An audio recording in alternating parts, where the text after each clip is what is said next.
Hello, friends, and let's get started. Oh, in 10 years of marriage, haven't you ever wanted to feel free? Lauren leaned closer on the bar stool, her eyes sparkling from the wine she'd drunk. Come on, don't listen to her, Cassie laughed, taking another sip of her margarita. But you have to admit, it's fun. Just imagining yourself as someone else. Just for one night. Haley smiled and shook her head, but her friends weren't listening. They looked at her conspiratorially, pouring her more wine as if they were slowly preparing her for something more. Come on, Lauren insisted. Tell me honestly, have you ever wanted to just disappear from your normal life? Not to be someone's wife, the mistress of the house, the perfect lady? Just be the girl in the club, enjoying the moment? Haley wanted to brush it off, to say it was nonsense. After all, she was really enjoying her life. With Brian, they were more than just spouses. They were partners, loved spending time together, supported each other in everything. There was no room for scandal, cheating, or mistrust in their home. But her friend's words ran deep. Too good a girl. She'd never cheated, never even flirted after marriage. Is that a bad thing? Does that make her boring? Cassie and Lauren, both divorced, were always telling stories about their adventures, passionate, risky, adrenaline-filled. Haley listened to them, laughed, but never thought she'd want to try something like this. One night, Haley, just flirting. No one will know, no one will get hurt. You'll just unwind. Haley ran her finger along the rim of her glass, brooding. She did love Brian, but this thought, this idea, for the first time she felt something exciting, forbidden, tantalizing about it. She pictured herself in a club, under the neon lights, cocktail in hand, surrounded by people who didn't know who she was. The unfamiliar glances, the slight flirtation, the feeling of complete freedom, it was like being 20 years old again, when life was filled with endless possibilities. It's just a game, she muttered, and her friends looked at each other happily. Exactly. Cassie clapped her on the arm. Just a game. Lauren grabbed her palm and turned it upside down. But to do that, she smiled slyly and looked down, you'll have to take the ring off. Haley looked at her ring. It was simple, elegant, with a subtle engraving inside. You and I are forever. Brian had put it on for her on her wedding day, and it had been a part of her ever since. She squeezed her fingers. Two voices fought inside. One was screaming, "What are you doing? This is a betrayal." The other was quieter, but more insidious. You're just having fun. It doesn't mean anything. She took a deep breath and slowly, almost hesitantly, pulled the ring upward. The ring sat tightly, as if it didn't want to leave on its own. But then it slipped off. Haley stared at the thin mark the metal left on her skin. Her friends looked at each other and laughed. "Welcome to a night without boundaries, baby," Lauren whispered. At that moment, something inside her trembled. It was as if she had just crossed a line beyond which there would be no turning back. The music vibrated in the air, getting under her skin. The loud bass seemed to set the rhythm of her heartbeat. The LEDs flashed in sharp flashes, pulling faces, silhouettes, lips curved in smiles out of the darkness. The club lived at its own pace, chaotic, intoxicating, full of hidden promises.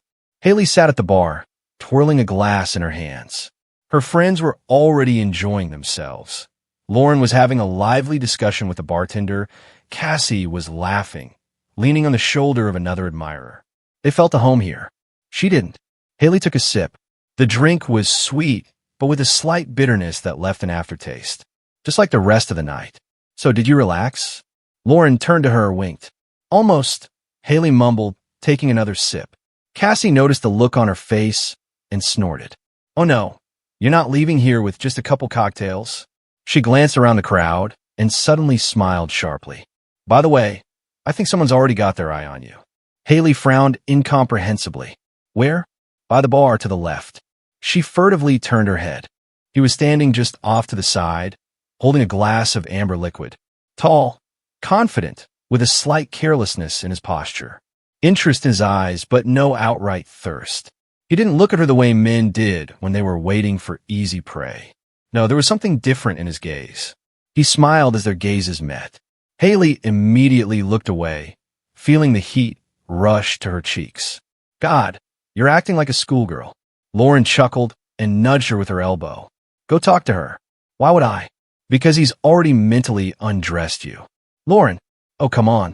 It's just flirting. Haley looked at him again. Now, he took a step in her direction, as if testing her reaction. Cassie leaned closer. If you don't go to him now, I'll push you myself.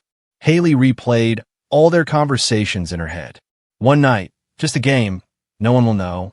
She took a deep breath, set her glass on the bar, and walked toward him before she could change her mind. He didn't move from his seat, just watched her approach. Hi, she said, trying to make her voice sound confident. Hi. His lips twitched into a smile again. I'm Adam. Haley. Haley. It was like he was savoring her name. It's beautiful. She pretended not to notice. Do you come here a lot? Sometimes, he shrugged. But today I'm sure glad I stopped by. Haley smiled a little. Interesting answer. I could say something corny, but you like honest people, right? She didn't know how to answer.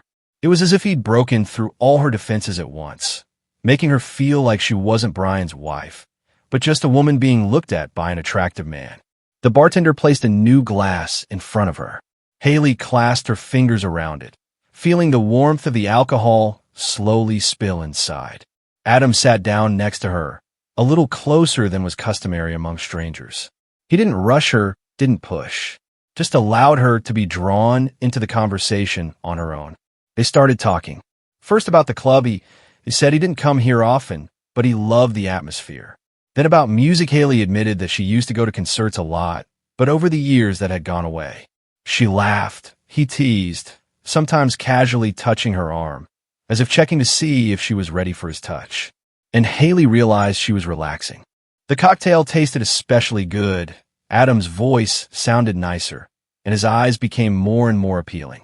She didn't notice how she found herself closer to him. He leaned over, brushing a strand of hair away from her cheek, and smiled. You have no idea how beautiful you are. Everything inside trembled. When was the last time someone had said that to her in a way that made her really feel like he meant every word? The music around her slowed down. Or was it just her perception changing? Shall we go dance? He asked. She looked up at him. She could have said no, but instead, smiling, she nodded. His hand ended up on her waist, soft, confident. They moved through the crowd, and soon they were surrounded by flashing lights, muffled voices, the smell of alcohol, and other people's perfume. He moved so effortlessly, as if the music was flowing through him. She wasn't immediately able to adjust, but he didn't let her shy away, leading her, directing her movement, and then drawing her closer to him. Timidly at first, then a little more boldly. The warmth of his body spilled through the thin fabric of her dress. The palm of his hand on her back kept his distance, and his breath tickled her ear. You're amazing. His lips touched her temple. She closed her eyes. Just you and me, he whispered. And in that moment, everything was decided. She put her hands on his shoulders, ran her fingers through his hair. Then came another cocktail. Then another. Conversation. Laughter. The lightness, the freedom, the feeling that this night had no limits. In the morning, they left the club together. They left the club in the pre-morning darkness without saying a word. The headlights reflected in the wet asphalt as the cab drove them away from the hustle and bustle of nightlife. Haley felt everything inside continue to tingle from the music, from the cocktails, from his proximity. Adam's hand was on her knee, his fingers stroking her skin softly, almost lazily, and the movement sent shivers down her spine. They got out of the car, walking up to the quiet, cozy hotel. Adam spoke confidently to the receptionist, while Haley stood beside him with her arms wrapped around herself. She seemed to be teetering on the edge between her familiar life and this new, frighteningly pleasant sense of freedom. The room was small, but tastefully furnished. The soft light of the desk lamp fell on the neatly made bed with snow-white linens. Adam closed the door, turning to her. She felt her pulse quicken, a voice inside whispering, "Just this night." He stepped closer, wrapped his arms around her waist. Haley looked up and met his gaze, warm, inviting. She reached for him, first, this time confident in her desire. Their kiss became deep, thrilling, like a wave engulfing everything around them. She no longer remembered who pulled her dress up first, who helped him unbutton his shirt. Everything was happening smoothly, as if by itself. She felt different, as if for the first time in a long time she had allowed herself to be someone else, not the perfect wife, not someone else's companion. She took the situation into her own hands, leading him back to the bed while he smiled, giving in to her initiative. There was something primal, powerful, completely out of control in that movement, in every gesture. Adam wasn't trying to take the lead, letting her take over, and that only fueled her excitement. She wasn't thinking about anything else, only about going forward, time after time breaking down the boundaries of what seemed unacceptable to her. The lion's share of her nature, hidden for so long, broke free. In the morning, Haley slowly opened her eyes. She couldn't make out anything at first. Everything around her was blurry, as if the world hadn't turned on yet. Her head was buzzing, and her body felt like it was filled with lead.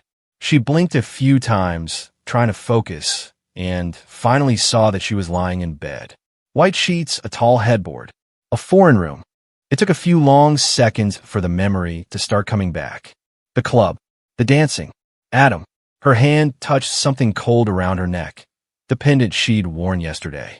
She hadn't taken it off, but somewhere in the back of her brain, another memory surfaced, how she'd taken the ring off.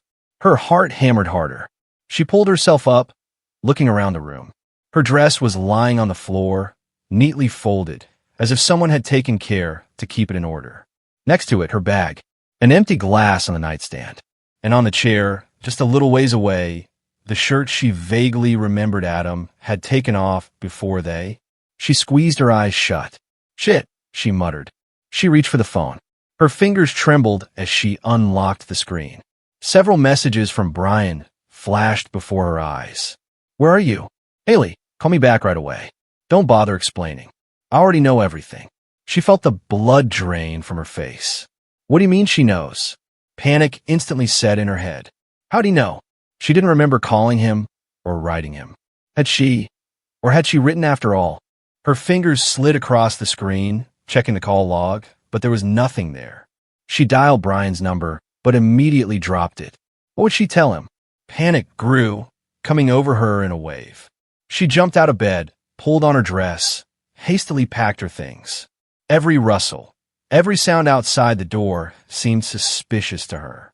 Adam was still asleep, or gone. She didn't care. Bag on her shoulder, shoes in hand, she slipped out of the room. When she found herself outside, the cold air sobered her slightly, but she was still dizzy. She raised her hand to stop the cab without looking back, without thinking. The car pulled up and she immediately jumped inside, giving the address of the house. Her heart was pounding frantically. She could feel her palms sweating, even though it was cold. The car started, and the closer she got to the house, the more her stomach clenched. Brian knows. But how? Her fingers clenched on the seatbelt. She wanted to think of something to say, but she had no explanation. Haley didn't remember the cab slowing down at the sidewalk. She didn't notice getting out, didn't hear the car door slam. Everything around her seemed to sink into a foggy void. She ran toward the house, feeling the blood pounding in her temples. Her heart was beating so loud she thought she could hear it from far away. She reached the porch and pulled her keys from her bag, but the door was unlocked. After hesitating for a split second, she pushed it open and flew inside. The hallway was dark, with only the light from the kitchen barely making its way across the floor. She took a step forward, and then her gaze fell on a suitcase. Black, old, standing flat in the corner. An open bag beside it. Her things were neatly folded, as if someone had taken the time to pack everything carefully. The air in her chest stiffened. She turned her head toward the kitchen. Brian was standing there. He didn't move. His arms were crossed over his chest. His face was like a mask, calm, unmoving, but his eyes were cold as ice. Haley took a step toward him. Brian, he was silent. Look, it's not what you think. She stepped closer, keeping her eyes on his face. It was stupid. I didn't mean any of this. He stared at her, unblinking. Did you think it was a game? His voice sounded flat, almost emotionless, but that only made it hurt more. She opened her mouth to object, but no words came. Only the noise in her head, throbbing and growing. It was a mistake, she said, raising her hands. Brian, really, I'm confused. I just wanted to feel, I don't know, something new. It doesn't mean anything, I swear. He took a step toward her, and for a moment she thought he was going to hug her. But he only walked past her, heading for the door. You took the ring off, Haley. He spoke softly, almost a whisper. It wasn't a mistake. It was a choice. It was like her heart stopped. No. She stepped toward him, touched his hand. Listen to me. We can fix this. I'll do anything you want me to do again. He looked at her hand as if it were something alien, as if it were a thing that had suddenly lost all meaning to him. He took her hand away, took 2 slow steps to the coffee table by the window where his phone lay. Fix it, he repeated, as if tasting the word. You want to fix it? Yes. Haley nodded quickly, feeling hope, however fragile, still lingering. Yes, Brian. I'm willing to do anything. He took the phone in his hand, looked at her. Anything? Anything? Anything you want. Her voice trembled. I know what I did was wrong, that I let you down, but it's not what you think. It was just... Brian snapped his finger at the screen. The room filled with the muffled sounds of music, a club humming. Haley froze, but then she realized the sound was coming from the phone. She recognized the voice of Brian's coworker. It was the video. Don't bother explaining, the voice said. Just watch it. The lights of the club flashed on the screen. Haley saw herself from the outside, like a movie screen. There she was, laughing, talking to Adam, his arms sliding around her waist. She sees herself moving closer to him as he leans in, their lips meeting. They kiss, tentatively at first, then passionately. She presses her hands to her lips, as if trying to stop the sounds of horror tearing outward. No, it's... But the video continued. On the screen, they were already leaving the club. She had her arm around Adam's shoulders. He was leaning into her ear, whispering something, and she was laughing, completely relaxed. Brian stopped the video. He looked at Haley with such a cold, hard stare that her legs gave out. You took the ring off, he repeated. You chose it. And you know who showed me your choice? My coworkers. The people I work with every day. People who trust me. Now they know who you really are. Her eyes filled with tears. She reached for him with shaky hands. I made a mistake, but that doesn't mean we can't make it right. He shook his head, then slowly turned and walked to the door. Things are already packed, he said quietly, opening the door. The exit is that way. Haley's heart clenched in her chest. She saw him staring into the void, not at her. She tried to speak again, but couldn't. He raised his eyes to her and added, I have nothing more to say to you. She took a step toward him, but the door was already wide open. The draft hit her in the face, and she realized there was no turning back. Haley stood on the porch, gripping the handle of her suitcase tightly. The cold morning light flooded the streets, but her mind was dark. She heard a car drive by somewhere in the distance. Her shaking fingers clutched the phone. It felt like there was something to say, something to write, something to explain. But to whom? She raised her eyes to the door again. Brian, she whispered, even though she knew he wouldn't hear. The door remained closed. Just then she stood inside, in their home, where everything reminded her of their life together. The pictures on the walls of them hugging on trips. The shelves of books he'd read to her in the evenings. The mug with her name on it he'd given her on their anniversary. And now she stood outside, with the things he'd said were already packed. It wasn't her hands that had put those suitcases together. It wasn't her decision what to take. It was his decision to kick her out, to put her out the door as if she no longer existed in his world. Haley looked at the path leading to the sidewalk. Her feet refused to walk.